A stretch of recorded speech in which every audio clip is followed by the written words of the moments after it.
सो है एवरीवन, स्वागत है आप सभी का मेरे YouTube channel only horror podcast में। दोस्तों, अगर आप चाहते हैं कि वीडियो में आपका नाम लिया जाए तो अपना और अपने शहर का नाम कमेंट में ज़रूर बताएं और आपके कमेंट के शॉर्ट आउट के साथ आपका नाम और आपके शहर का नाम भी लिया जाएगा। हम वीडियो में कहीं पर भी आपका नाम ले सकते हैं, इसलिए वीडियो को पूरा समय दें और जल्दी जल्दी कमेंट करते रहें। धन्यवाद। तो बढ़ते हैं आज की कहानी की ओर।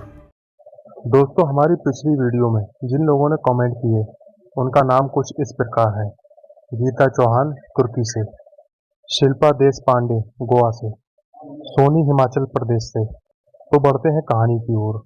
कल ही अपना 18वां जन्मदिन मना चुकी रोशनी ने आवाज़ देकर अपने भाई को बुलाया। वो अभी अपने घर की तीसरी मंजिल पर बने केवल एक कमरे की खिड़की से बाहर की तरफ झांक रही थी। क्या हुआ दीदी? मैं तो यही हूँ, आप इतनी जोर से क्यों चिल्ला रही हो? कहता हुआ सार्थक रूम के अंदर से आया। उसके हाथ में एक ड्राइंग शीट थी जिस पर गहरी काली पेंसिल से एक हथियार नुमा कुछ बना हुआ था। सार्थक भाई, देखना, वो आज फिर से आग की लपटें उठती दिखाई दे रही हैं। सार्थक, जब से हम यहाँ आए हैं तब से मैं ये तीसरी बार देख चुकी हूँ। हर महीने की अमावस्या को ही ये लपटें दिखाई देती हैं। अच्छा ये बता, कितने बजे हैं अभी? खिड़की से बाहर झांक रही रोशनी ने सार्थक की ओर देखते हुए पूछा।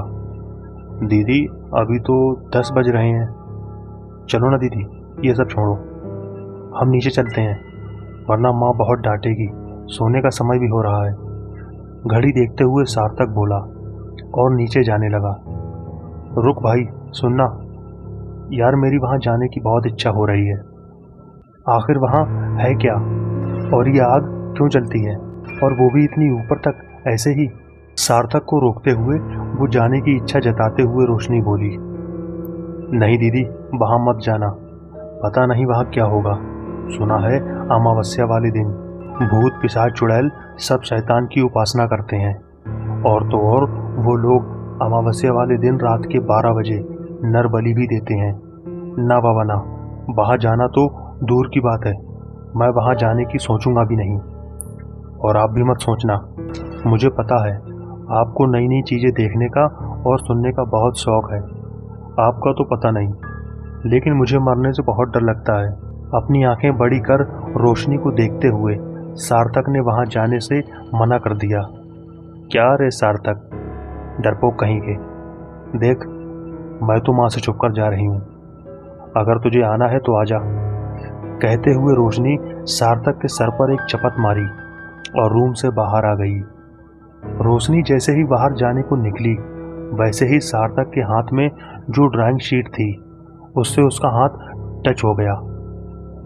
रोशनी तो निकल गई, लेकिन अचानक ही उस सीट पर बनी ड्राइंग सुनहरे रंग से चमकने लगी थी, जिसे सार्थक नहीं देख पाया। रोशनी और सार्थक दोनों भाई बहन थे, जो बचपन में तो बहुत झगड़ते थे, लेकिन जैसे जैसे बड़े होते गए वैसे वैसे उन दोनों के बीच प्यार भी बढ़ता गया। वो दोनों भाई बहन तो थे, लेकिन सौतेले थे। हाँ, वो सौतेले भाई बहन थे। रोशनी जब 3 महीने की थी तभी उसकी माँ चल बसी। उसकी माँ के मरने के 3 महीने बाद ही उसके पिता ने दूसरी शादी कर ली। सार्थक रोशनी से 2 साल छोटा था। सार्थक की माँ ने भी कभी रोशनी को प्यार नहीं किया, लेकिन पति के कारण वो उससे कुछ कह नहीं पाती थी। घर में रोशनी और सार्थक की माँ दोनों अजनबियों की तरह रहा करते थे, लेकिन रोशनी के साथ सार्थक था तो उसे किसी चीज़ की कोई भी कमी नहीं होती थी। इन दोनों के पापा बाहर रहते थे। अभी 3 महीने पहले ही इन्होंने शहर में एक 3 मंजिला खाली पड़ा मकान खरीदा था, वो भी बहुत कम कीमत पर, क्योंकि उसके आसपास कब्रिस्तान बने हुए थे। रोशनी रूम से बाहर निकल गई। सार्थक भी अपने हाथ में पकड़ी शीट को वहीं कुर्सी पर रखकर रोशनी के पीछे पीछे चला गया। दीदी रुको ना दीदी यार, चलो ठीक है, मैं भी चलता हूँ, आपको अकेले तो नहीं जाने दे सकता। कहते हुए दौड़ता हुआ सार्थक रोशनी के पास आ गया और वो दोनों नीचे की तरफ चले गए। इधर ड्राइंग शीट अचानक उड़कर खिड़की के पास आ गई। देखते ही देखते खिड़की का कांच पिघलने लगा और जमीन पर बहने लगा। रोशनी और सार्थक दोनों धीरे धीरे बिना पैरों की आवाज किए जैसे ही बाहर निकलने के लिए घर के दरवाजे की तरफ बढ़े, वैसे ही रोशनी को याद आया कि वो अपना फ़ोन वहीं ऊपर कमरे में ही भूल गई है। वो सार्थक को रुकने का बोलकर वापस ऊपर की तरफ चली गई। जैसे ही वो ऊपर गई, वैसे ही उसे एक अजीब सा एहसास हुआ। ऐसा लगा जैसे उसके आसपास कुछ है। तीसरी मंजिल पर बस एक कमरे के सिवा और कुछ भी नहीं था। उसने अपने आसपास देखने की कोशिश की, लेकिन लाइट ऑन नहीं होने के कारण कुछ भी दिखा नहीं। मन का वहम समझकर रोशनी ने लाइट ऑन की, लेकिन वहाँ की लाइट ऑन होकर तेज रोशनी के साथ वापस से बंद हो गई। वो ये सब छोड़कर कमरे के अंदर गई और एकदम से फिसल कर गिर गई। वो पूरा पिघला हुआ कांच रोशनी के शरीर पर चिपक गया। वो उठी और खुद को साफ किया। उसे लगा कि शायद यहाँ पानी गिरा हो। उसने अंधेरे में ही अपना फ़ोन, जो कमरे में था, उठाकर जैसे ही रूम के बाहर आने लगी, वैसे ही उसकी नज़रें सीट पर पड़ी। उसे ऐसा लगा जैसे वो सीट खिड़की के कांच से चिपकी हुई हो। हे भगवान, ये सार्थक पता नहीं क्या क्या करता रहता है। कहते हुए उसने वो सीट वहाँ से हटाई और टेबल पर रखकर चली गई। खिड़की का कांच पूरी तरह से पिघल चुका था। रोशनी ने वो सीट टेबल पर रखी, लेकिन रोशनी के वहाँ से निकलते ही वो सीट तेजी से बढ़ते हुए खिड़की से बाहर निकल गई। रोशनी और सार्थक निकल चुके थे उसी दिशा में जहाँ इन लोगों ने आग देखी थी। दीदी, क्या आपको भूत प्रेत पर विश्वास है? हम जहाँ जा रहे हैं वहाँ अगर सच में ऐसा हुआ तो? सार्थक ने अपनी बहन रोशनी से चलते हुए पूछा और उसका हाथ पकड़ लिया, लेकिन रोशनी ने एक झटके से उसका हाथ छोड़ दिया और अचानक उसके सामने आ गई। सार्थक, मैं तुझे खा जाऊंगी, एक अजीब सी आवाज़ से बोलते हुए रोशनी बिखरे बाल आंखों के सामने किए हुए, चेहरे पर शैतानियत लिए सार्थक के सामने आकर खड़ी हो गई। सार्थक जोर से चिल्लाया और भागने ही वाला था कि रोशनी ने उसका हाथ पकड़कर हंसने लगी। अबे बुद्धू, मैं ही हूँ, बस तुझे डरा रही थी। कहते हुए रोशनी ने अपने बाल सही किए और सार्थक को शांत किया। क्या दीदी, डरा दिया? कहते हुए सार्थक ने फिर से रोशनी का हाथ थाम लिया और दोनों उस ओर बढ़ते गए। अब आग की लपटें उन्हें बहुत करीब से दिखाई दे रही थीं। देखते ही देखते वो बहुत पास पहुंच गए। उन्हें ये देखकर हैरानी हुई कि वो लपटें कब्रिस्तान से आ रही थीं। वो दोनों मजबूती से एक दूसरे का हाथ थामे कब्रिस्तान की सीमा पर पहुंच चुके थे। जैसे ही वो सीमा तक पहुंचे, वैसे ही चमगादड़ों का एक झुंड बहुत तेज चीखता चिल्लाता हुआ वहां से उड़ गया। अचानक से वो तेज आग की लपटें धीरे होने लगी थीं। जैसे जैसे वो कम हुई, वैसे वैसे उन्हें वहां एक आकृति दिखाई दी। वो शायद कुछ पूजा पाठ कर रही थी। उसे देखकर रोशनी को याद आया, उसके पापा ने उससे कहा था कि कब्रिस्तान में शैतान की पूजा की जाती है। कुछ सोचकर रोशनी आगे बढ़ी, लेकिन उसके आगे बढ़ते ही कब्रिस्तान पूरा का पूरा हिल उठा। पेड़ पर बैठा उल्लू और चमगादड़ों के झुंड चिल्लाने लगे और उड़ते हुए उन दोनों के आसपास मंडराने लगे। कई उन्हें घायल करने की कोशिश करने लगे, लेकिन ये क्या, जैसे ही रोशनी का हाथ किसी उल्लू या चमगादड़ से छूता, वो वहीं गिर जाते और मर जाते। लेकिन इस बात का ध्यान ना तो रोशनी ने दिया, ना ही सार्थक ने। जैसे तैसे वो आगे बढ़े। वो दोनों डरते डरते एक एक कदम सावधानी से बढ़ा रहे थे कि अचानक एक पेड़ से उन दोनों के सामने एक चुड़ैल लटक गई। दोनों ही चलते हुए पीछे हो गए। वो चुड़ैल बहुत ही खतरनाक चेहरे के साथ उन दोनों के सामने आ गई। दिखने में वो एकदम बड़ी चमगादड़ जैसी लग रही थी और चेहरा एकदम काला सड़ा हुआ, और अपनी लाल आंखों से देखते हुए आगे बढ़े जा रही थी। वो दोनों धीरे धीरे पीछे बढ़ते जा रहे थे। कि अचानक वो चुड़ैल रोशनी पर झपट पड़ी, लेकिन खुद ही एक चीख भरते हुए उन दोनों से बहुत दूर जा गिरी। दोनों हैरानी से एक दूसरे को देखने लगे। उन्हें कुछ समझ में नहीं आ रहा था। अचानक उन्होंने देखा कि बहुत से पिशाचों और चुड़ैलों ने उन्हें घेर रखा है और अजीब अजीब सी आवाज़ें निकालते हुए उनकी ओर ही बढ़ रहे थे। डर के मारे दोनों के हलक सूख चुके थे। दीदी, मुझे बहुत डर लग रहा है। हम क्यों आए यहाँ पर? अगर माँ को पता चल गया तो क्या होगा? सार्थक डरते हुए बोला। सार्थक, जिंदा रहेंगे तो माँ को पता चलेगा ना। अभी तो यहाँ से बचने के बारे में सोचो। रोशनी चुड़ैलों को देखती हुई बोली। तभी रोशनी को चुड़ैलों के बीच से ही उसे निकलने के लिए जगह दिखी। सार्थक, भागो यहाँ से, जल्दी निकलो। कहते हुए रोशनी ने सार्थक का हाथ पकड़ा और भागते हुए पिशाचों और चुड़ैलों के बीच से निकल गए। वो भागने लगे, लेकिन अचानक भागते भागते कब्र से टकराकर दोनों ही नीचे गिर गए।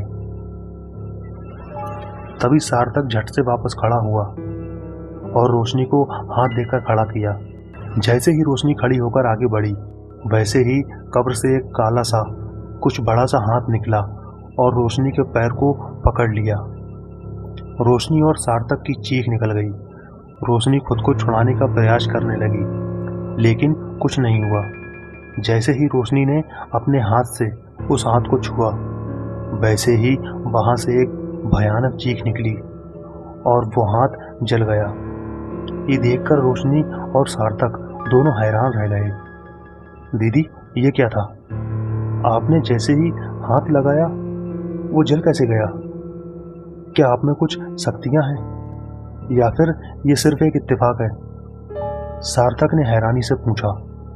तभी अचानक हवाएं चलने लगीं।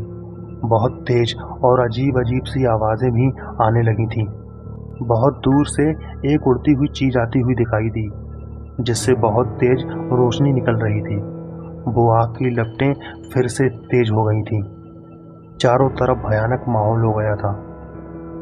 तभी एक बहुत खतरनाक आवाज़ पूरे कब्रिस्तान में गूंज उठी। आज मेरा 100 साल पुराना सपना पूरा होने वाला है। इस पूरी दुनिया पर मेरा राज होगा। शैतान को प्रसन्न कर मैं बहुत शक्तिशाली बन जाऊंगी। कहता हुआ एक काला साया उन्हें उस आग की लपटों के बीच दिखाई दे रहा था। देखते ही देखते वो आग की लपटें और वो काला साया उन दोनों के काफी करीब आ गया था। वो दोनों बुत बने ऐसे ही खड़े ये सब देखते रहे। जरूरत है मुझे तुम दोनों इंसानों की। ये डायन आज भी चाहती है कि मैं अपनी शैतानियत के बल पर इस पूरी दुनिया पर राज करूं।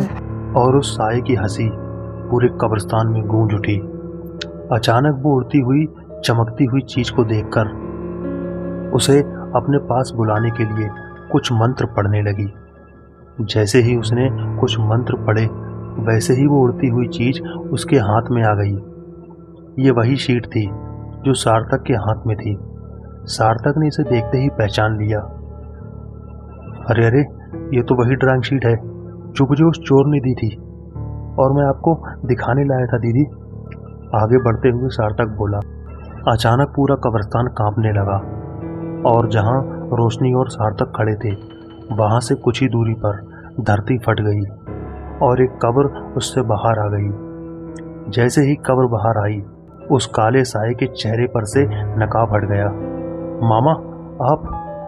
सार्थक और रोशनी दोनों एक साथ चिल्लाए। हाँ, मैं तुम लोगों की माँ नहीं हूँ, बल्कि 100 साल पुरानी पिशाचनी या डायन हूँ, जो ना अपने परिवार की होती है और ना ही अपने बच्चों की। मुझे शैतानी ताकतों के लिए अपने ही खून की बलि देनी थी, लेकिन ये लड़की मेरी दुश्मन है। इसकी अच्छाई की ताकतों के आगे मेरी शक्तियाँ कमजोर पड़ गईं। बहुत बार इसने तुझे जाने अनजाने में बचा लिया था, लेकिन आज नहीं, आज कोई नहीं बचेगा। ये देख रहे हो? उस ड्राइंग शीट की तरफ इशारा करते हुए वो कहती है। जब मेरे आका को इस कब्र में डाल दिया गया था, इससे पहले उन्होंने ये कागज दिया था और बताया था कि जो कोई अच्छी शक्ति अपने हाथों से छुएगी तो ये कागज से निकलकर बाहर आ जाएगा। बचपन में एक बार इस लड़की ने इसे छुआ तो एकदम से ये जगमगा गया, लेकिन उस वक्त ये 18 की नहीं थी। इतने सालों से मैं इसके 18 साल होने का इंतजार कर रही थी, इसलिए आज से 3 महीने पहले से यहाँ बलि देकर अनुष्ठान कर रही थी, ताकि ये लड़की 18 साल की होते ही इसको छुए और बाहर आ जाए। आज आखिरी बलि है और वो बलि है मेरे अपने खून की। कहते हुए भयानक हंसी के साथ अपना हाथ लंबा करके सार्थक की गर्दन पकड़कर उसे उठा लिया। सार्थक दर्द के मारे तड़पने लगा। दीदी बचाओ, माँ छोड़ दो मुझे, छोड़ दो माँ। सार्थक खुद को छुड़ाने का प्रयास करने लगा, लेकिन नहीं छुड़ा पाया। रोशनी समझ नहीं पा रही थी वो क्या करे। अचानक उसे वो सीट दिखी जिस पर अभी भी रोशनी चमक रही थी। सार्थक को उठाने के चक्कर में उसकी माँ ने उस सीट को छोड़ दिया था। वो सीट वहां से उड़ती आग की लपटों के पास गिर पड़ी थी। रोशनी सीट की तरफ भागी और सीट को उठा लिया। आग के पास पहुंचते ही रोशनी के शरीर पर लगा कांच का पर्दा फिर से पिघलने लगा और जमीन पर गिरते हुए गोला सा बन गया। देखते ही देखते रोशनी के हाथ में पकड़ी हुई शीट अचानक से परिवर्तित होकर एक हथियार का रूप ले चुकी थी। जैसे ही वो शीट हथियार में बदली, वैसे ही आसमान से एक रोशनी उस हथियार पर गिरी और पूरे कब्रिस्तान में रोशनी फैल गई। वो 100 साल पुरानी डायन डर से चिल्ला पड़ी और उसने सार्थक को छोड़ दिया। सार्थक दौड़कर रोशनी के पास आ गया। आसमान से निकली तेज रोशनी की किरणें रोशनी के शरीर पर लगे कांच के तरल पदार्थ से टकराकर पूरे कब्रिस्तान में फैल गई थी और इसी रोशनी से पूरे कब्रिस्तान के पिशाच और चुड़ैल जलकर खाक हो गए। लेकिन वो सालों पुरानी डायन नष्ट नहीं हुई, क्योंकि वो इंसानी रूप में थी। इसी रोशनी से जमीन से निकलने वाली कब्र वापस से जमीन में चली गई। अचानक रोशनी को एक आवाज़ सुनाई दी जो वहां पर बनी एक पवित्र कब्र से आ रही थी। उससे भी एक अलग तरह की रोशनी निकल रही थी। रोशनी, इसी हथियार से तुम इस डायन के इंसानी शरीर को खत्म कर दो, ताकि आसमानी रोशनी से ये भी जलकर खाक हो जाए। मैं जानती हूँ कि तुमने इसे अपनी माँ का स्थान दिया, लेकिन इसके शरीर में 85 आत्माएं निवास करती हैं, तो तुम्हें इसे मारना ही होगा। कहते हुए उस कब्र की रोशनी गायब हो गई। हाँ, मार डालो मुझे, लेकिन मैं फिर आऊंगी अपना बदला और अपना सपना पूरा करने। और मुझे मार दिया तो क्या, इस कब्रिस्तान के रहते तुम्हें कभी पता नहीं चलेगा, कभी नहीं। कहते हुए वो डायन भयानक रूप से हंसने लगी। तभी रोशनी आगे बढ़ी और उस हथियार को डायन के शरीर में घोंप दिया। एक भयानक चीख से पूरा कब्रिस्तान कांप उठा और इसी के साथ वो डायन जलकर राख हो गई। डायन के राख हो जाने के बाद वहाँ सब कुछ सामान्य सा हो गया। आग की लपटें भी बंद हो चुकी थीं और रोशनी के चारों ओर बना कांच का घेरा भी गायब हो गया था। रोशनी और सार्थक भागते हुए इस कब्रिस्तान से बाहर आ गए थे और अपने घर पर पहुंच चुके थे। उसी समय कब्रिस्तान में एक बार फिर से भयानक आवाज गूंजी, मैं वापस आऊंगी।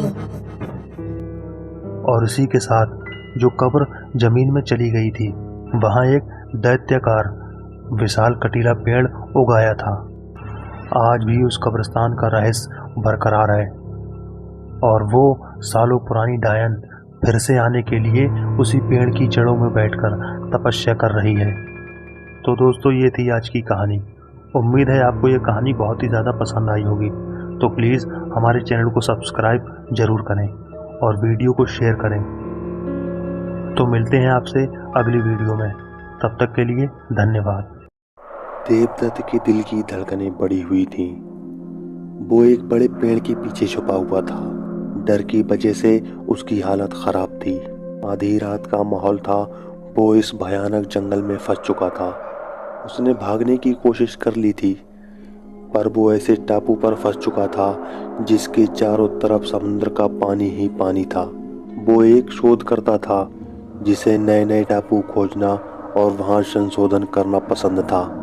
वो अपने साथियों के साथ इस टापू पर आया था, उसके सारे साथी जो मारे जा चुके थे।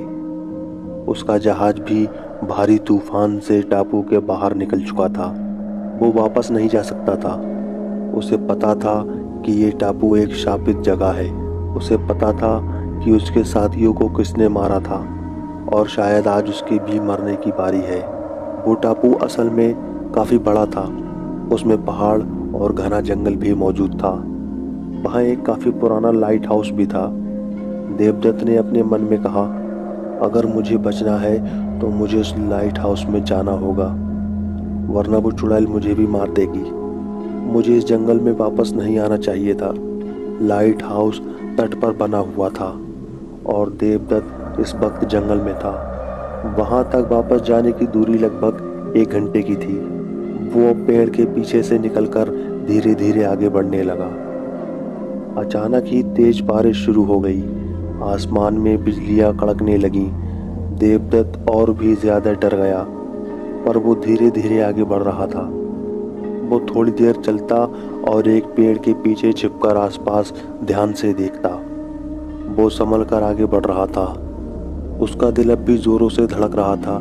जमीन पर बारिश से कीचड़ हो गया था। वो संभल कर खुद को दिलासा देते हुए आगे बढ़ रहा था। थोड़ी देर चलने के बाद वो फिर से एक पेड़ के पीछे जाकर छुपकर आसपास देखने लगा कि तभी अचानक कई बूंदें उस पर गिरने लगी। उसे लगा बारिश की बूंदें हैं, पर उसने जब अपने हाथ पर देखा तो कांप उठा। वो बूंदें खून की थीं। वो थरथराने लगा। उसका शरीर अब हिल नहीं पा रहा था। उसने हिम्मत करके ऊपर देखा। पेड़ पर किसी जानवर की तरह अपने शिकार का इंतजार करते हुए वो भयानक चुड़ैल अपना मुंह खोले हुए देवदत्त को देख रही थी। पेड़ पर किसी चमगादड़ की तरह काली जली हुई शरीर की चमड़ी, मुंह में नजर आते सड़े हुए भयंकर दांत, जिसमें से उसकी लंबी जुबान लटक रही थी। हाथों में भयानक नुकीले नाखून। उसके बाल किसी पेड़ की जटाओं की तरह घुटनों तक आ रहे थे। उसी बालों के बीच से उसकी भयानक लाल आंखें देवदत्त को देख रही थीं। अचानक से उसने देवदत्त पर हमला किया। उसे ऊपर पेड़ पर धीरे धीरे ऊपर खींचने लगी, जैसे कोई जानवर अपना शिकार खींच रहा हो। अपने नाखूनों से उसके शरीर की चमड़ी खरोंचने लगी, जिसमें से खून की बूंदें निकलने लगी। देवदत्त चीख रहा था। उसे असहाय दर्द हो रहा था। वो देवदत्त से करीब 2 गुना बड़ी थी। फिर अपनी जुबान उसकी आंखों पर घुमाई और मुंह के दांत उसकी गर्दन में घुसा उसका खून पीने लगी। देवदत्त तड़प रहा था। उसकी चीखें पूरे टापू पर गूंज उठी। कुछ देर बाद उसने अपना दम तोड़ दिया। चुड़ैल उसे नोच नोच कर किसी जानवर की तरह खा गई। इस तरफ शहर में देवदत्त की पत्नी जानकी अचानक से चिल्लाकर नींद से उठ खड़ी हुई। तभी उसके बच्चे महेश और ईरा उसके पास आए और देवदत्त का भाई, जो एक पुलिस अफसर भी था, उसका नाम करण था, वो भी वहां आया। करण ने कहा, क्या हुआ भाभी, आप अचानक से क्यों चिल्लाई? महेश ने कहा, माँ कोई बुरा सपना देखा क्या? ईरा ने अपनी माँ को पानी दिया। फिर जानकी बोली। जानकी ने कहा, अजीब सा सपना आया करण कि तुम्हारे भाई का जहाज समुद्री तूफान में डूब गया। वो और उसके साथी सभी मारे गए। ईरा ने कहा, माँ वो बस एक सपना था। महेश ने कहा, हाँ माँ, इसमें घबराने की कोई ज़रूरत नहीं है। जानकी ने कहा, पर बच्चों मुझे सच लगा कि तुम्हारे पापा ने मुझे आवाज़ दी और कहा कि मैं जा रहा हूँ। तभी करण ने कहा, भाभी हम भाई और उनके साथियों को खोज रहे हैं। शायद वो किसी ऐसी जगह होंगे जहाँ उन्हें नेटवर्क ना मिल पा रहा हो। फिर भी मैं और मेरी टीम उन्हीं की तलाश कर रहे हैं। जानकी ने कहा, हाँ पर मुझे बहुत डर लग रहा है। करण ने कहा, आप डरिए मत, मैं किसी भी तरह पता लगा कर रहूँगा। तभी करण के मोबाइल की रिंग बजी। कॉल उसके साथी ऑफिसर जय का था। जय ने कहा, करण जल्दी से डॉकयार्ड पहुंचो, हमें समंदर से कुछ मिला है। करण जल्दी से डॉकयार्ड पहुंचा। उसने देखा कि जिस जहाज में उसका भाई और उसके साथी गए थे वो मिल चुका था। वो जहाज उनके खोजकर्ता जहाज को समुद्र से करीब 65 किलोमीटर आगे मिला था। वो खींचकर उसे ले आए थे और उस जहाज के अंदर उन सभी के हड्डियों के कंकाल मौजूद थे। जांच होने पर पता चला कि वो हड्डियों के कंकाल देवदत्त और उनके साथियों के थे। करण और उसका परिवार ये सुनकर पूरी तरह टूट गया। देवदत्त का अंतिम संस्कार किया, वो सभी दुख में थे। जांच से एक बहुत ही महत्वपूर्ण कड़ी मिल चुकी थी कि जहाज किस ओर गया था और ये भी कि वो कोई हादसा नहीं था। उन्हें किसी ने मारकर उनकी हड्डियों के कंकाल जहाज में डाले थे। कुछ 15 दिन बीतने के बाद करण ने फैसला किया कि वो अपने भाई और उनके साथियों के कातिल को ढूंढने जाएगा और ये पता लगाएगा कि ये किसने और क्यों किया। वो अपनी टीम के साथ एक जहाज में निकलने वाला था जिसमें जहाज का कप्तान किशोर और करण के 2 साथी ऑफिसर गगन और राहुल भी शामिल थे। जानकी ने कहा, करण बेटा, हम तुम्हारे भाई को तो खो चुके पर अब तुम्हें नहीं खोना चाहते। तुम मत जाओ, वैसे भी इतनी दूर जाकर उस वीरान समुद्र में क्या ही मिलेगा। करण ने कहा, भाभी, भले ही हमें कुछ ना पता चले पर हम कोशिश जरूर करेंगे। मेरे भाई को जिसने मारा होगा उसका पता लगाकर ही रहूँगा, बस आपका आशीर्वाद चाहिए। जानकी ने कहा, ठीक है बेटा, पर जल्दी वापस लौटना। महेश और ईरा ने भी करण से ठहरने को कहा पर करण को उसके भाई के मौत का बदला लेना था। वो नहीं माना और उनसे विदाई लेकर वो और साथी निकल पड़े जहाज लिए, ये पता लगाने की किसने उनको मारा। जहाज समंदर में आगे बढ़ रहा था। ठंडी हवाएं और शांत वातावरण जहां पानी का राज था। वो सभी आगे क्या करना है उसकी चर्चा करने लगे। गगन ने कहा, जांच से इतना तो पता लग गया है कि उसको किसने मारा है, पर आखिर कोई क्यों उन्हें मारेगा? भला वो तो सिर्फ शोध करता थे। राहुल ने कहा, हाँ, वो अलग अलग टापू पर जाकर संशोधन करते थे। करण, मुझे लगता है कि किसी इंसानी जंगली प्रजाति हो वहाँ जिन्होंने उनको मार दिया हो। करण ने कहा, हो सकता है। मेरे भाई मुझे बताते थे कि उन्होंने कई ऐसे टापू खोजे हैं जहाँ इंसान भी मौजूद थे जिन्हें इस दुनिया के बारे में कुछ पता ही नहीं। गगन ने कहा, तो मुझे लगता है शायद उन्होंने कोई ऐसा नया टापू खोजा हो जहाँ जंगली लोगों ने उन पर हमला कर दिया हो और उन्हें मारकर उन्हें खाया हो या चमड़ी निकाल ली हो। राहुल ने कहा, हो सकता है ऐसा भी हुआ हो। करण ने कहा, मुझे एक बात समझ नहीं आ रही कि अगर उन जंगली लोगों ने ऐसा किया होता तो वो हड्डियां जहाज में क्यों डालते और जहाज ऐसे ही हड्डियों के कंकाल लिए समुद्र में कैसे घूम रहा था। गगन ने कहा, शायद वो बताना चाहते हों कि इस तरफ कभी मत आना वरना हम सबको मार देंगे। राहुल ने कहा, पता नहीं, ये जांच भी पूरी तरह उलझ चुकी है। करण ने कहा, उस जहाज के उपकरणों से पता चलता है कि जहाज इसी समुद्र के रास्ते आगे बढ़ रहा था। हमें इस रास्ते पर आने वाले हर टापू की तलाश करनी होगी, कोई ना कोई सुराग तो जरूर मिलेगा। गगन ने कहा, सही कहा। वो समुद्र के उस रास्ते में आगे बढ़ने लगे। वो समुद्र के उस रास्ते में आगे हर टापू में जाकर उसकी जांच करने लगे। लगभग 2 दिन गुजर चुके थे। करण कप्तान किशोर के केबिन में आया। करण ने कहा, किशोर, तुम्हें समुद्र की बहुत जानकारी है, क्या लगता है और कितने टापू बाकी होंगे? किशोर ने कहा, मुझे लगता है वो ज़्यादा दूर गए तो नहीं होंगे, शायद 2 या 3 दिन का ही रास्ता तय किया होगा। करण ने कहा, शायद हमें अब बस 1 दिन की खोज करनी चाहिए। किशोर ने कहा, हाँ, मुझे भी लगता है कि अब आगे कोई टापू नहीं होगा। रात को करीब 9 बजे खाना खाने के बाद सभी आराम कर रहे थे। अचानक ही तूफान आ गया। किशोर जहाज को कंट्रोल करने लगा। बड़ी बड़ी लहरें जहाज से आकर टकरा रही थीं। करण और उसके साथी भी किशोर की मदद कर रहे थे, पर अचानक ही एक बड़ी लहर आई और जहाज को डुबो दिया। आधी रात करीब 2 बजे करण की आंख खुली। वो उस हादसे से बच गया था और किसी टापू के तट पर पड़ा था। वो धीरे धीरे होश में आया, पर तभी उसने देखा कि उसके पास ही कुछ आवाज आ रही है। उसने पास में देखा, वो सहम गया।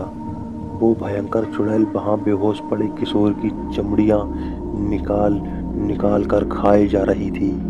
करण इतनी भयानक चुड़ैल देखकर कांप उठा। उसने ठीक से देखा कि वो चुड़ैल पहले ही एक और लाश खा चुकी थी। वहां पड़े कपड़ों से पता चलता कि वो शायद राहुल था, जो अब मर चुका था, और किशोर भी मर चुका था, और चुड़ैल अब किशोर को ही खा रही थी। वहां गगन की लाश नहीं थी, शायद वो समुद्र में ही कहीं गिर गया। वो अब किशोर का दिल निकालकर उसे बुरी तरह चबाने लगी और फिर गर्दन में अपने भयानक दांत गड़ाए उसका खून पी रही थी। करण ने खुद को संभाला। उसने देखा कि उसकी बंदूक उसके कमर पर अभी भी लटकी हुई थी। उसने चुपके से उसे निकाला और चुड़ैल की पीठ पर गोली दाग दी। गोली दागते ही चुड़ैल की पीठ से कुछ खून की बूंदें उड़ी, पर उसे कुछ नहीं हुआ। उसने किशोर की गर्दन में गड़ा अपना मुंह बाहर निकाला, जो पूरी तरह खून में लथपथ था। गुस्से में वो करण को देखने लगी। करण ने सारी गोलियां दाग दी, पर चुड़ैल को अब भी कुछ नहीं हुआ। करण, जो उससे कुछ ही दूरी पर पड़ा हुआ था, अब समझ चुका था कि चुड़ैल अब उसकी तरफ आएगी। वो उठकर वहां से तट पर भागने लगा। चुड़ैल गुस्से से किसी जंगली जानवर की तरह चीखती हुई उसका पीछा कर रही थी। तूफान और बारिश के बीच करण उस टापू के तट पर पूरी तेजी से भाग रहा था। 1-2 बार तो लगा शायद चुड़ैल उसे धर दबोचेगी, पर वो बचे जा रहा था। उसने देखा कि थोड़ी दूरी पर वो लाइट हाउस था। वो जल्दी से उस तरफ भागा, पर तेजी की वजह से वो रेत में फिसल कर गिर पड़ा। लाइट हाउस अब पास ही था। चुड़ैल अब उसके पास आ पहुंची। नीचे पड़ा करण अपने हाथों के सहारे पीछे होने लगा। उसने उठने की कोशिश की, पर चुड़ैल उसके पास पहुंच चुकी थी। वो किसी जानवर की तरह उसे घूरने लगी। उसका भयंकर रूप रात में काफी डरावना लग रहा था। धीरे धीरे वो उसके पास आने लगी। करण का मरना अब तय था कि तभी उड़ती हुई एक मशाल आकर चुड़ैल को लगी। उस आग से चुड़ैल दूर हो गई। मौका पाते ही करण उठा और तेजी से भागकर लाइट हाउस में आ गया और दरवाजा बंद कर दिया। ऊपर जाने के लिए लोहे की सीढ़ियां बनी हुई थीं। वो ऊपर गया और बाहर देखने लगा। चुड़ैल अब जंगल की तरफ किसी के पीछे भाग रही थी। उसने देखा एक लड़की जो करण की ही उम्र की लग रही थी। वो तीर कमान लिए हुए जंगल में भाग रही थी। चुड़ैल कुछ दूरी पर उसके पीछे थी। शायद उसी लड़की ने वो मशाल उसे बचाने के लिए चुड़ैल पर फेंकी थी। देखते ही देखते घने जंगल में दोनों उसकी नजरों के सामने से ओझल हो गए। जंगल से चुड़ैल के चिल्लाने की कुछ देर आवाज आई, पर कुछ देर बाद वो भी बंद हो गई। बाकी बची रात करण ने डर में ही गुजार दी। उसके साथियों के मरने का उसे अफसोस हो रहा था, और इस भयंकर चुड़ैल के सामने वो सहम गया था। ऐसी भयानक चीज से सामना होना जिसका अस्तित्व आपने पहले ना देखा हो, आप खुद को संभाल नहीं पाते। सुबह हो गई थी। अब उस टापू का वातावरण कुछ ठीक था। धूप निकली हुई थी। जंगल से पंछियों की मधुर आवाजें आ रही थीं। करण का डर अब कम हो गया था। उसने लाइट हाउस की जांच पड़ताल की। उसे काफी सबूत मिले कि उसका भाई और उसके साथी यहीं आए थे। वो सभी लाइट हाउस में रुके थे क्योंकि उनका काफी सामान वहीं पड़ा था। खाने पीने की और संशोधन में इस्तेमाल होने वाली चीजें थीं। करण को सब कुछ समझ आ गया था कि इसी चुड़ैल ने शायद सबको मार दिया हो। उसने अपने भाई को याद किया, फिर हिम्मत जुटाई। वहां एक पुरानी कुल्हाड़ी भी पड़ी हुई थी। उसने वो उठाई और दरवाजा खोल वो बाहर निकल आया। सबसे पहले उसने उसके साथियों की पड़ी हड्डियों को उठाया और लाइट हाउस में रख दी। राहुल की बंदूक रेत पर पड़ी हुई थी, जिसे करण ने अपने पास रख ली। अब उसमें गुस्सा भर गया था। अब वो उस चुड़ैल को मारना चाहता था, पर सबसे पहले उसे उस लड़की के बारे में पता लगाना था कि आखिर वो कौन थी और उसने क्यों करण को बचाया। शायद अगर वो जिंदा हो तो उसे इस जगह के बारे में ज़रूर कुछ पता होगा। अमित ने अपने दिल और दिमाग को मजबूत किया और चल दिया पता लगाने उस टापू के घने जंगल में। करण जंगल में आगे बढ़ रहा था। जंगल घना और भयंकर लग रहा था। चुड़ैल का डर अब भी उसके मन में था, पर उसने निश्चिंत कर लिया था अब वो मरेगा या उस चुड़ैल को मारेगा। वो धीरे धीरे आगे बढ़ रहा था। अचानक उसने देखा कि कुछ मिट्टी के घर जंगल में बने हुए हैं। वो उस तरफ गया, वहाँ पर कोई नहीं था। उसने देखा वहाँ कई घर टूट चुके हैं। लगता है मानो कई लोग यहाँ रहते हों, पर अब किसी का नामो निशान वहाँ नहीं था। तभी उसे पास की झाड़ियों से कुछ आवाज़ आई। उसने बंदूक उस ओर कर दी। धीरे धीरे उन झाड़ियों से कोई निकल रहा था। करण की धड़कनें तेज थीं।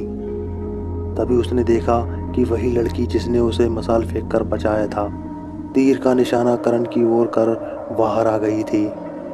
करण ने ठीक से उसे देखा। चेहरे पर मिट्टी से निशान किए हुए, हाथों में तीर कमान और झाड़ियों के बने वस्त्र पहने हुई थी। करण ने बंदूक नीचे रख अपने हाथ ऊपर कर लिए। उस लड़की ने भी तीर कमान पीछे रख दिए और इशारा किया अपने पीछे आने का। करण बिना कुछ बोले उसके पीछे चल पड़ा। थोड़ी देर बाद वो एक गुफा के पास पहुंचे। करण ने देखा वहां करीब 10 बच्चे खेल रहे थे। वो सारे बच्चे करण को देखकर चौंक गए। उस लड़की ने करण को एक पत्थर पर बैठने का इशारा किया और गुफा के अंदर जाकर पीने का पानी और कुछ फल लेकर करण के हाथों में दिया। करण ने कहा, आप कौन हैं? आपने मेरी जान क्यों बचाई? वो चुड़ैल कौन है? लड़की ने कहा, बताती हूँ। मेरा नाम चित्रा है और हम इस टापू के रहने वाले हैं और हमारा कबीला हजारों सालों से यहीं रह रहा है। करण ने कहा, तुम्हें मेरी भाषा कैसे आती है? चित्रा ने कहा, मेरे पिताजी को आती थी, उन्होंने मुझे सिखाई थी। दरअसल वो लाइट हाउस बनाने के वक्त कुछ लोग यहाँ आए थे। कई सालों पहले वो काफ़ी अच्छे लोग थे। उन्होंने कई भाषाएं मेरे पिताजी को सिखाई थी। करण ने कहा, तो तुम्हारे बाकी लोग कहाँ हैं? चित्रा ने कहा, वो सारे मारे जा चुके हैं। बस मैं अकेली बची हूँ बड़ी, बाकी ये बचे हुए बच्चे हैं। हम रात को इस गुफा को बंद कर छुपे रहते हैं। उस चुड़ैल ने हमारे सारे साथियों को मार दिया। करण ने कहा, क्या मेरे भाई और उनके साथियों को भी उसी चुड़ैल ने मारा है? करण ने उसे यहाँ आने की वजह बताई। चित्रा ने कहा, हाँ, कुछ लोग आए तो थे, वो हमारी झोंपड़ियों के पास ही संशोधन कर रहे थे। तब मेरा पूरा कबीला साथ था, उन्हीं की वजह से तो वो चुड़ैल बाहर निकली। करण ने कहा, मतलब? चित्रा ने कहा, कहते हैं कि कई 100 साल पहले हमारे कबीले में करमंडी नाम की एक औरत रहती थी। वो काला जादू करती थी। एक बार उसने कबीले के 2 बच्चों को शैतान को बलि दे दिया, तो गुस्से में कबीले वालों ने इसी टापू की पहाड़ी की गुफा में उसे जिंदा जला दिया और गुफा के द्वार को बड़े पत्थर से बंद कर दिया और वहाँ लाल धागों से मंत्र पढ़ उसकी आत्मा को वहीं कैद कर दिया। क्योंकि हमारे कबीले का मानना था कि वो बुरी आत्मा बन अपना बदला ले लेती, इसलिए उसे जलाकर वहीं कैद कर लिया। पर तुम्हारे भाई के एक साथी ने संशोधन के चक्कर में वो द्वार खोल दिया। हमने कई बार उन्हें रोका था, तो उन्होंने वहाँ जाने से मना कर दिया था। टापू की दूसरी जगह से वो संशोधन करने लगे, पर उसने चुपके से अकेले संशोधन करने के लिए वो द्वार खोल दिया। करमंडी की आत्मा चुड़ैल के रूप में आ गई। करमंडी की बुरी आत्मा चुड़ैल बनकर हमारे कबीले पर टूट पड़ी। मेरे पिता ने मुझे और इन बच्चों को गुफा की तरफ भेज दिया और वो चुड़ैल से लड़ते हुए मारे गए। साथ साथ हमारा पूरा कबीला उसका शिकार हो गया। तब तुम्हारे भाई और उनके साथियों को यह बात पता चली तो उनको बहुत पछतावा हुआ। वो मुझे और इन बच्चों को अपने साथ सुरक्षित जगह ले जाने वाले थे कि तभी तूफान की वजह से उनका जहाज किनारे से दूसरी तरफ चला गया। और वो सब भी यहाँ फंस गए। पर यहाँ से जल्दी निकलने के चक्कर में वो सभी मारे गए। मैंने उनसे कहा था कि रात में बाहर मत निकलना, पर चुड़ैल से सामना करने के लिए उन्होंने साथ मिलकर उस पर हमला करना चाहा, पर उस चुड़ैल ने सबको मार दिया। कुछ दिन बाद वो जहाज फिर तट के पास आया। तब मैंने ही दिन के वक्त उन सभी हड्डियों के कंकाल तैरते हुए उसमें डाल दिए और वो जहाज तूफानी हवा की दिशा में मुड़ गया। करण ने कहा, इसलिए वो जहाज हमें समुद्र में मिला कंकालों के साथ। चित्रा ने कहा, हाँ, हम इसी गुफा में छिपकर बचे रहे। गुफा बड़ी नहीं है, पर जान बचाने के लिए सुरक्षित है। सिर्फ बच्चे अंदर छिपकर रह सकते हैं, क्योंकि ये गुफा में सिर्फ वही जा सकते हैं। मैं आसपास के पेड़ पर चढ़कर छुपी रहती हूँ। करण ने कहा, तो तुम लाइट हाउस में क्यों नहीं छुपे रहते? चित्रा ने कहा, वो वहाँ भी घुस सकती है, उसका दरवाज़ा कमज़ोर है। मैंने जाकर देखा था। उस रात मैंने उसे जंगल में उलझाए रखा, इसलिए तुम लाइट हाउस में बच पाए। तब तक सुबह हो गई और वो गायब हो गई। वो सिर्फ रात में ही आती है। वो बहुत ही भयानक चुड़ैल है। करण ने कहा, उसकी आत्मा तो पहाड़ी की गुफा से ही आती होगी, तो क्या तुम उसे बंद नहीं कर पाए? चित्रा ने कहा, नहीं, हमारे पूर्वजों ने उसे बंद किया था और उसी मंत्र से उसे छुड़ाया भी जा सकता था, कुछ फेर बदल करके। इसलिए उन्होंने आगे की पीढ़ी को ये मंत्र नहीं बताए। पर कुछ दूसरे मंत्रों से लाल धागा बना सकते हैं हम, पर वो उसे बंद करने के लिए कारगर नहीं है। हम अब उसे कैद नहीं कर सकते। चुड़ैल बनने के बाद वो किसी भी स्थान से प्रकट हो सकती है, कहीं से भी रात होते ही। करण ने कहा, अब समझ गया, मुझे माफ़ करना। हम बाहरी इंसानों की वजह से तुम सभी को ये झेलना पड़ा। चित्रा ने कहा, जो घटना हो गई उसे हम बदल नहीं सकते, पर मैं इन बच्चों को यहाँ मरने नहीं दे सकती। यहाँ खाने पीने के साधन भी नहीं रहे, हमें भी यहाँ से निकलना होगा। करण ने कहा, क्या उस चुड़ैल को मारा नहीं जा सकता? चित्रा ने कहा, मारा जा सकता है। किसी तरह उसके गले में लाल मंत्र वाला धागा बांध दें और उस चुड़ैल को जला दिया जाए तो पूरी तरह ख़त्म हो जाएगी। पर वो बहुत चालाक है। हमारे कबीले और तुम्हारे भाई और उनके साथियों ने भी यही करना चाहा, पर उन्हें सिर्फ मौत मिली। करण ने कहा, एक पुलिस वाले का दिमाग अब उस चुड़ैल को उसी के जाल में फंसाएगा और मेरे भाई की मौत का बदला उस चुड़ैल से लेकर रहूँगा और तुम्हें इन बच्चों को इस जगह से बाहर निकालूंगा। चित्रा ने कहा, ये तुम कैसे करोगे? करण ने कहा, एक योजना है, तुम्हारी मदद चाहिए। चित्रा ने कहा, मैं मदद करूँगी। तभी पास की झाड़ियों से कुछ आवाज़ आने लगी। चित्रा और करण सावधान हो गए। उनके दिल की धड़कनें बढ़ गईं। उन झाड़ियों से कोई बाहर निकला। वो करण का दोस्त गगन था। करण उसे देखकर खुश हुआ और उसे गले से लगा लिया। करण ने कहा, मेरे दोस्त, तुम कैसे बच गए? गगन ने कहा, मैं तट की दूसरी तरफ था, होश में आकर तुम सभी को खोज रहा था। तभी मैंने देखा कि वो चुड़ैल किशोर को नोच नोच कर खा रही थी। मैं डर गया और जंगल में जाकर छुप गया।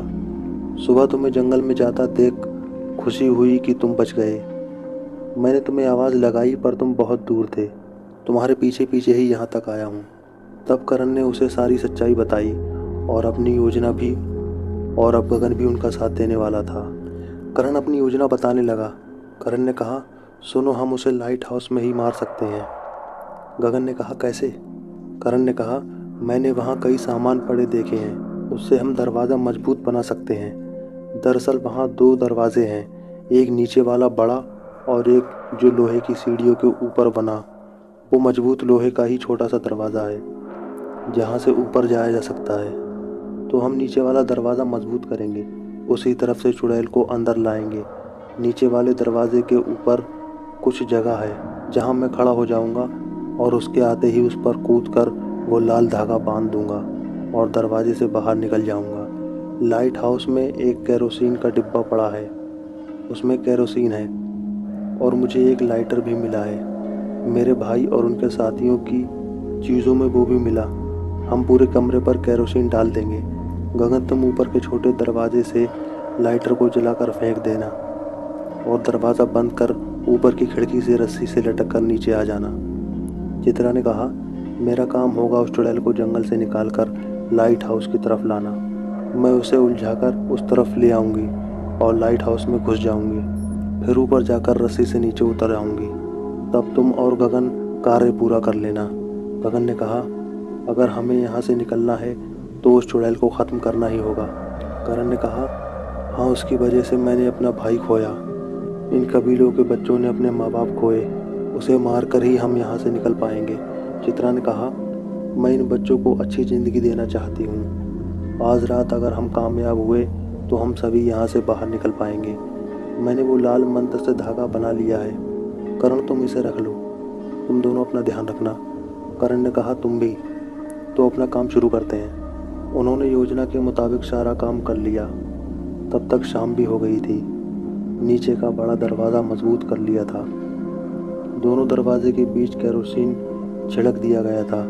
चित्रा ने सारे बच्चों को गुफा के बाहर निकलने से मना कर दिया था। उन्हें सुरक्षित अंदर छुपाकर उसे अब चुड़ैल को उनसे दूर लाइट हाउस में ले जाना था। योजना के मुताबिक वो सभी अपनी अपनी जगह पर आ गए थे। रात हो चुकी थी। जंगल में पेड़ के ऊपर छिपकर चित्रा उस चुड़ैल का इंतजार कर रही थी। आज कोई बारिश नहीं हो रही थी। जंगल में सन्नाटा पसरा हुआ था। रात कीड़ों का आज कहर था। चित्रा के दिल की धड़कनें बढ़ गई थीं। किसी भी वक्त चुड़ैल से उसका सामना हो सकता था। आधी रात हो गई थी पर अब तक चुड़ैल का कोई अता पता नहीं था। अजीब बात थी, क्योंकि कई बार रात में चुपके से चित्रा चुड़ैल को देखा करती थी। चित्रा पेड़ से नीचे उतरी और आगे बढ़ने लगी। कुछ देर बाद वो छिप छिप कर चुड़ैल को खोज रही थी। अचानक ही सारे बच्चों की रोने की और चीखने की आवाज़ें आने लगी। चित्रा उनसे दूर थी। वो समझ गई कि चुड़ैल को बच्चों का पता लग गया है। वो तेजी से तीर कमान ली और उस तरफ दौड़ी। वो जब तक वहाँ पहुँची, वहाँ से 4 बच्चे गायब थे। बाकी बच्चे गुफा में ही रो रहे थे। उन्होंने बताया कि चुड़ैल बाकी बच्चों को उठाकर पहाड़ी की तरफ चली गई। चित्रा सहम गई। उसने आसमान की ओर देखा। वो समझ गई कि आज अमावस्या है। इसका मतलब वो शैतान के सामने बच्चों की बलि देगी और ज़्यादा शक्तिशाली हो जाएगी। चित्रा ने 2 बच्चों से कहा कि जल्दी जाकर लाइट हाउस में बताओ कि पहाड़ी की तरफ गई हूँ। चित्रा पहाड़ी की तरफ बच्चों को बचाने तीर कमान लिए भागी। कुछ देर में बच्चे लाइट हाउस पहुँचे। करण और गगन को असलियत बताई। करण और गगन पहाड़ी की तरफ भागे। कुछ देर बाद वो पहाड़ी पर पहुँचे। उन्हें वहाँ एक गुफा दिखाई दी। चित्रा उन्हें वहाँ नहीं दिखी। वो दोनों धीरे धीरे गुफा में आगे बढ़ने लगे।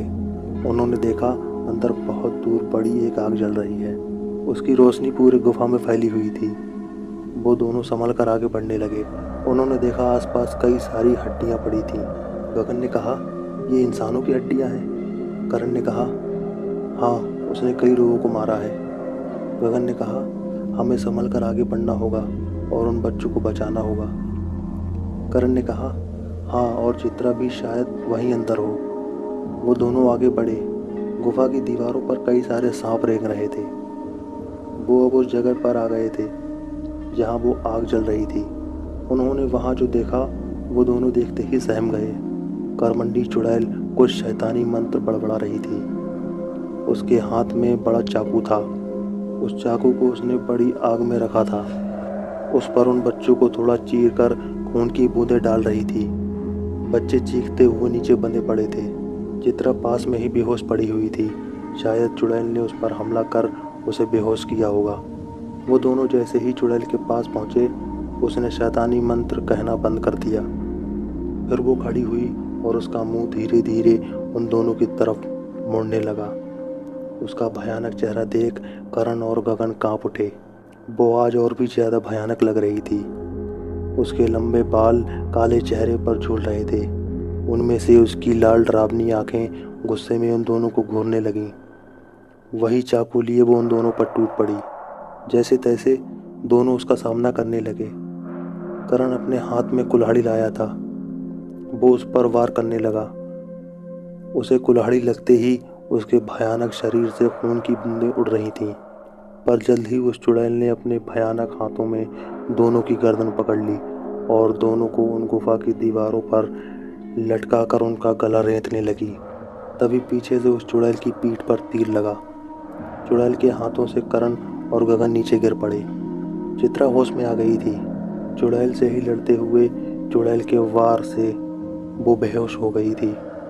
बच्चों की बलि देने के बाद वो चित्रा को खाने वाली थी, पर चित्रा अब फिर से उससे लड़ने को खड़ी हो गई थी।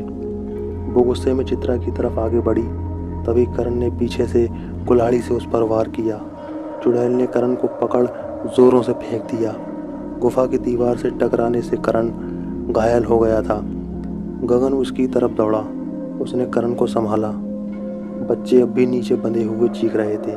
चुड़ैल चित्रा की तरफ आगे बढ़ी। चित्रा ने तीर छोड़े, पर चुड़ैल को कोई असर नहीं हुआ। चुड़ैल उन पर हमला करते हुए भी शैतानी मंत्र बोले जा रही थी। उसने चित्रा को अपने नाखूनों से वार कर उसको बुरी तरह घायल कर दिया। तभी उसने अपने शैतानी मंत्र रोके और चाकू लिए उन बच्चों पर हमला करने लगी।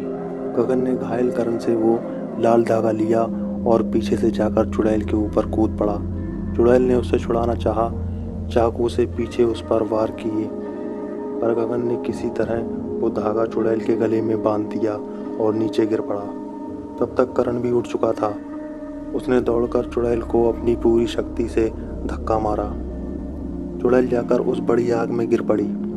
वो जलने लगी, पर वो जलते हुए भी उस बड़ी आग में खड़ी होने लगी कि तभी गगन भी उसके साथ उस बड़ी आग में उसे पकड़े हुए कूद पड़ा।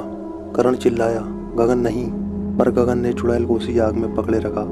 चुड़ैल चीखती हुई वहीं खत्म हो गई और गगन भी जलकर मर गया, पर उसने अपनी जान देकर उन सभी को बचा लिया। करण रोने लगा। उसके दोस्त ने उसके लिए बलिदान दिया था। चित्रा ने बच्चों को छुड़ाया। वो भी सभी गगन के लिए रोने लगे। अब चुड़ैल खत्म हो गई थी। चित्रा ने कहा, गगन बहुत बहादुर था। अपनी जान की परवाह किए बिना उसने हम सबकी जान बचाई। करण ने कहा, वो हमेशा याद आएगा। उसका बलिदान व्यर्थ नहीं जाएगा। तुम सबका ख्याल मैं रखूँगा। चित्रा ने करण को गले लगा लिया। कुछ दिन बाद रात को वहाँ से गुजर रहे एक बड़े जहाज की मदद लिए वो सभी उस टापू से बाहर निकल आए।